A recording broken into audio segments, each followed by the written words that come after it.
एक एक्टर, एक चीज, तो उसकी जिंदगी में क्या क्या हो रहा है, इट्स सो शॉकिंग।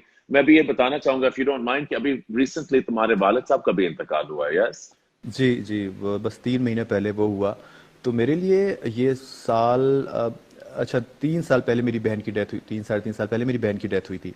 तो उस वक्त से मेरी ज़िंदगी में बहुत तब्दीलियाँ आनी शुरू हो गई थी ऑलरेडी। और अब ख़ासतौर पे पापा का चले जाना और फिर ये मम्मी का, मुझे मतलब बिल्कुल ऐसा लगता है जैसे जाके वापस आना, और अल्लाह ने उनको नई ज़िंदगी दी है। तो मेरे लिए चीज़ों की डेफिनेशंस बिल्कुल बदल गई हैं शेरू में। मेरे लिए खुशी का मतलब, गम का मतलब, success, failure, opportunities, everything has a new meaning for me now. So I look at the world now in a totally now. मुझे तो अब समझ आ गया कि असल में है क्या जिंदगी, और कीमती चीजें हैं क्या, और किसी को खोने से या किसी के चले जाने से आपकी जिंदगी के अंदर क्या खला आता है, क्या वैक्यूम बन जाता है जो कभी पूरा होता ही नहीं है। अब मुझे बहुत सारी चीजें मैटर नहीं करती, कौन सा प्रोजेक्ट हाथ से निकल गया, मिल गया, इतना बड़ा कोई चीज आ गई जिसका बहुत ज्यादा पैसा मिल रहा है या जिसके साथ बहुत, अब ये चीजें मैटर ही नहीं कर रही मेरे लिए। और हम्म। बिल्कुल एक उसने मेरी जिंदगी के मानी बदल दी, इन क्या सब माने हालात अब? ने। अब इस वक्त जिंदगी के मायने तुम्हारे क्या है? तुम क्या करना चाहते हो? अब मैं देखें, मैंने तो बड़ी जल्दी जल्दी लोगों को जाते देखा, मैं पापा को छोड़ के गया था लाहौर, मेरा एक इवेंट था, एक पेप्सी का कुछ अ, तो मैं उसको वहां अटेंड करने गया हूँ और पापा को छोड़ के गया हूँ। और सुबह मुझे कॉल आती है मेट की, मैं पीसी में था और मुझे वहां कॉल आई कि आ, भाई पापा की डेथ हो गई। और उन दिनों की बात है जब शदीद कोहर, ये जो फॉग स्मोक क्या होता है वो स्मोक हुआ हुआ था। तो मुझे समझ में नहीं आया कि वो कह क्या रही है फर्स्ट ऑफ ऑल। अच्छा, मेरे साथ ड्राइवर था और मैंने कहा मैं फौरन, मतलब कुछ समझ में नहीं आया ना, कि अपने कानों पे यकीन नहीं आ रहा था। मैंने भाई को फोन किया कि जाके देखें फौरन। मैं निकला हूं तो वो रास्ते बंद, सारे मोटरवे बंद, क्योंकि सुबह का वक्त था, उन्होंने वो 10-11 बजे तक मोटरवे बंद की हुई थी। तो वो इतना डिफिकल्ट टाइम था मेरे लिए कि मैं घर से दूर हूँ, मैं चल नहीं पा रहा हूँ, और एक तरफ एक धुंध की दीवार है बीच में और दूसरी तरफ मेरे वालिद साहब की डेड बॉडी पड़ी हुई है। So it was a very devastating thing to even think of कि ये सब कुछ जो मेरे साथ हुआ। और फिर उसके बाद मुझे अब डर डर लगने लगा है घर से निकलते हुए, इसलिए कि मेरी बहन की डेथ भी मेरी एब्सेंस में हुई थी और मैं 2 दिन के लिए कराची एक गाने की शूट के लिए गया था। हाउ एक ओल्ड वाज ओएसटी योर था मेरा। Sister? She was in her late 40s। बस। तो हाँ जी। तो बहुत कुछ जो है ना, मुझे घर से निकलते हुए एक डर सा बैठ गया है मेरे अंदर के बस सब खैरियत रहे और सब बस लेकिन असल में यही है कि फैक्ट यही है, जिंदगी का सबसे तल्ख और सबसे बिटर रियलिटीज में एक सबसे बड़ी रियलिटी ये है कि आपके हर प्यारे ने आपको छोड़ के जाना होता है, वन वन डे और अनदर, सूनर और लेटर, जो कि हम एक्सेप्ट नहीं करते और हमेशा डरते रहते हैं हम इस बात को सोचने से भी कि अरे हमारे पेरेंट्स चले जाएंगे, ये हमारे साथ नहीं हो सकता। लेकिन होता है, आपके प्यारे, आपके प्यार करने वाले सब चले जाते हैं, आप चले जाते हैं, खुद भी चले जाते हैं आप, लोग आपको देखते रह जाते हैं और आप चले जाते हैं। तो अब वो वाला वक्त आ गया है कि मेरा ख्याल है कि अब आपको इस बात की रियलाइजेशन हो जानी चाहिए कि ये जो दुनिया जिसमें हम रह रहे हैं ना, ये इसकी बहुत सारी चीजें इतनी इंपॉर्टेंट नहीं है जितना हमने उनको बना लिया। खासतौर पे इस क्वारंटीन के बाद, इस कोविड-19 के बाद ये इतना ओवर ड्यू था। उस दिन भी मेरी आपसे बात हो रही थी, तो तुम कह रहे थे कि यार कितना जरूरी था एक रियलिटी चेक कुदरत की तरफ से इंसानों को देना, कि ये चीजें बिल्कुल बेमानी है जिसके लिए हम सारी सारी जिंदगियां, कॉम्पिटिशन्स, जेलिसीज, जलन, वो क्या कर रहा है, मैं क्या कर रहा हूँ, वो क्या कर रही है, ये मुझे ये प्रोजेक्ट क्यों नहीं मिला, ये इतने पैसे कमा लिए। पैसे भी क्या होते हैं, मतलब मुझे तो लगता है कि वेल्थ भी आपको सिर्फ उतनी ही जमा करनी चाहिए जितनी आप अपनी जिंदा जिंदा रहने से पहले आप खर्च कर लें, और कोई आपके हसरत ना रहे दिल में। लेकिन इतना पैसा जमा करना कि आपके पास बाद आपके पैसा भी बच जाए जिसपे आपके फैमिली भी लड़ रही हो, और आपको आपने सारी जिंदगी अपनी हेल्थ गंवा दी, अपने प्यारों का साथ गुजारने वाला वक्त गंवा दिया सिर्फ पैसे के लिए, जो कि बाद शोहरत के में लिए। कुछ भी, शोहरत के लिए, जो कि बाद में कुछ मानी नहीं रखते। जब आप डेथ बेड पे होते हैं या आपका कोई प्यारा और आपके पैसे आपको नहीं, उसको नहीं बचा पा रहे होते, तो फिर आपको पता चलता है कि तो सिर्फ कागज के टुकड़े थे। तो आ, अभी जिस तरह इरफान खान को आप देख लें, मैं उसकी जब वो वाला पढ़ रहा था 2018 में जो उन्होंने लिखा था, वो कितना सच एन आई ओपनिंग लेटर और मैसेज जो उन्होंने लिखा कि जिंदगी में आप क्या ख्वाब देख रहे होते हैं जब आपको पीछे कोई हाथ रख के कहता है कि भाई स्टेशन आ गया, तो आप कुछ समझ में नहीं आता कि आप क्या करेंगे इसका। सो हर इंसान वाकई लहरों पे, एक बिल्कुल ना कुदरत की बनी हुई लहरों के ऊपर एक बिल्कुल छोटा सा एक लकड़ी का टुकड़ा होता है, और अब हम बिल्कुल उसके हाथ में एक खिलौना है, हम कुछ, हमारे इख्तियार में कुछ भी नहीं। हाँ, क्या बहुत फिलोसॉफिकल हो गया। Let's talk something happy. Let's talk about एक आखिरी चीज जो ये तुमने इतनी बातें की, जब आखिरी हम चीज, लोग ये क्या बात नहीं हुई? आखिरी इतनी जल्दी मैं तुम्हारी जान नहीं छोड़ूंगा।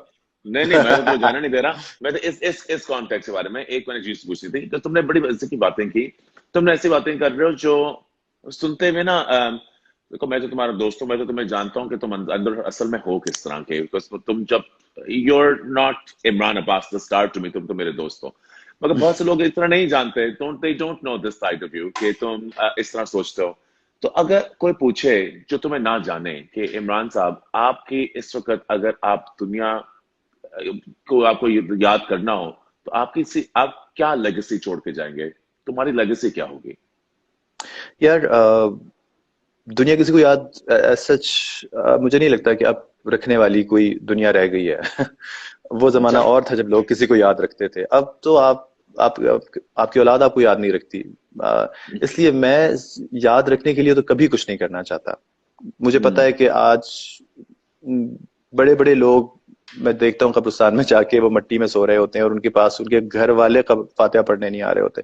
याद बात कोई नहीं रखता, लेकिन हाँ मैं खुद ऐसा कुछ करके जाना चाहता हूँ कि दुनिया चाहे याद रखे या ना रखे, लेकिन कुछ लोग मुझे याद रखें। जब तक वो तालीम हासिल करें, उनको लगे कि हाँ उनकी किसी ने डिग्री दिलाने में उनकी हेल्प की थी या मुश्किल वक्त में कोई उनके काम आया था। और मुझे लगता है कि ये इन्वेस्टमेंट आपको अपने रब से करनी चाहिए।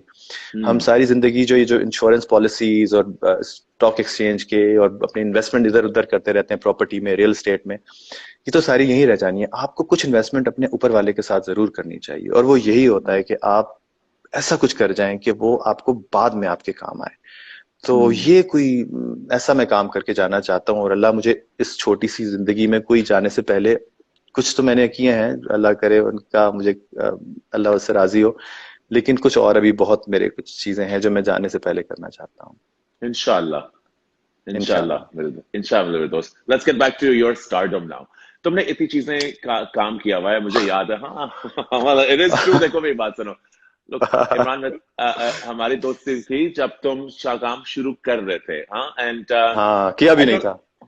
किया भी नहीं था अभी तो। आई थिंक हम लोग did we ever work together खबर ऑन अ याद। शो? हमने शो कभी कोई किया था? हाँ हाँ, वो किया था, लेकिन शायद मैं वॉक नहीं कर पाया था उस पे। और खबर रियाज के स्टूडियो में मिले थे जो मुस्लिम टाउन में होता था, हाँ एंड हाँ, यू वर द बहुत टाइम कोरियोग्राफर। पहले। हाँ बहुत पुरानी बात है, आज से कोई 15-20 साल, 20 साल तो, हाँ, 18-20 साल पुरानी बात होगी। हम 5 साल या उस वक्त 6 साल के थे तब। हाँ, मैं तो बस अभी चलना ही मैंने शुरू किया था, और मैं फौरन मैंने कैट वॉक शुरू डायपर्स कर दी थी। डायपर्स में आए थे, और अब डायपर्स में मुश्किल आया था। और अब मुश्किल फिर वही से भी वक्त आने 30 साल वाला है के जब होंगे। डायपर्स में ही जाने वाले हैं। वो एडल्ट डायपर्स होंगे। अल्लाह माफ करे। हाँ अल्लाह माफ करे। तो बस वो, और मुझे याद है उस वक्त आपके साथ मैं उस वक्त मिला था, और आप मुझे, मैं स्ट्रगलर था या मेहनत कर रहा था। अच्छा, मुझे अल्लाह का शुक्र है स्ट्रगल वैसे कभी करनी नहीं पड़ी। तो ये हाँ बड़ी अल्लाह की तरफ से। मुझे आज भी कोई मुझे मैसेज कर रहा था और मुझे पूछा था कि आप बताइए कि आप किस तरह बने और आपने कहाँ कहाँ ऑडिशन दिया। मैंने कहा मुझे हैरत होती है इस बात पे, जब कभी मुड़ के देखता हूँ कि ना कभी मुझे बॉलीवुड में ऑडिशंस की जरूरत पड़ी, ना मुझे यहाँ ड्रामों में।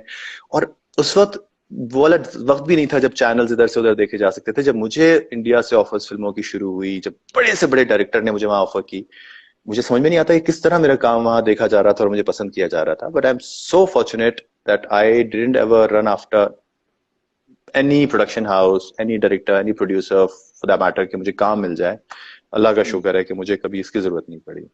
what was the reason for that, do you think, besides the fact that obviously तुम्हारे ऊपर तो कोई ना बड़ी पावर तो है ही है, मगर तुम्हारा ख्याल है कि क्या रीजन थी कि you इतने तो उसमें शुरू से जैसे तुम प्ले टीवी आए, you were a hit, you went to the movie, you were a hit, you went across border, you were a hit, nothing stopped you, why? पता नहीं मुझे अच्छा, मुझे हमेशा, मैं बड़ा मलंग आदमी हूँ। मुझे बस अपने काम से काम होता है। मुझे किसी की और सबसे अच्छी बात ये मुझे लगी कि मैंने कभी भी बहुत पैशनेटली इसको फॉलो नहीं किया। मुझे बहुत बस आ रहा है तो आ रहा है, नहीं आ रहा तो नहीं आ रहा। तो मुझे वो दीवानगी मेरे अंदर कभी भी नहीं थी इस प्रोफेशन को लेके।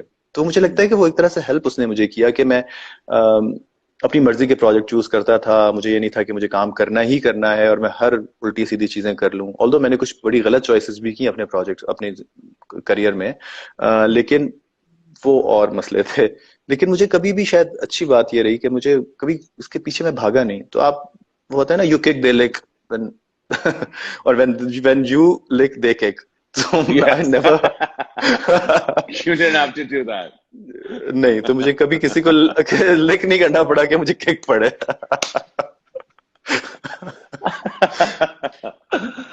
So that's बड़ा तुमने कैसे का जवाब दिया. I wasn't expecting that, so I think I'm a little taken aback. But in the way that तुम्हारे जब across the border तुम्हारा काम जो शुरू हुआ, and then you came back, do you think that उसके उससे कोई में बहुत ज्यादा फर्क पड़ा? और